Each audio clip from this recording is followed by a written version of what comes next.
Isidre Aimeric i Bernal va néixer al Vendrell el 1927. Tot just el passat 7 de març encara va poder presentar a la seva vila nadiua el llibre de El paper moneda al Baix Penedès durant la Guerra Civil, com a resultat d'una tasca detalladíssima i minuciosa de recerca i de documentació. Per la seva activitat de difusió de la filatèlia va rebre la medalla de plata al mèrit filatèlic concedida pel Consell de l'Ordre Civil del Mèrit Postal i la medalla al mèrit filatèlic del Ministeri de Foment. Així mateix, com a membre de l'Associació Hispànica de Publicistes Filatèlics i Numismàtics, també havia estat distingit amb la medalla del 50è aniversari de la Federació Espanyola de Societats Filatèliques.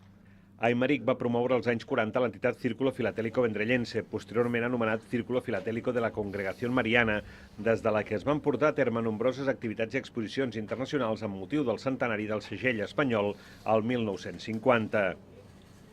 Home d'una personalitat exquisida, el 1957 es va traslladar a Vilafranca del Penedès, on va iniciar la seva activitat professional a la Caixa d'Estalvis del Penedès, on va exercir de cap de Relacions Públiques i va estar a càrrec de l'obra social. Des d'aquí va crear els Jocs Escolars del Penedès, un model d'èxit de promoció de l'esport escolar que també s'organitzaria amb èxit a altres comarques catalanes. El 1977 va ser membre fundador de l'Institut d'Estudis Penedesencs, entitat en la que el 1992 va constituir la secció de filatèlia i numismàtica. La cerimònia de comiat a Isidre Aimeric i Bernal tindrà lloc a la Basílica de Santa Maria de Vilafranca del Penedès aquest divendres a 2:15 del matí.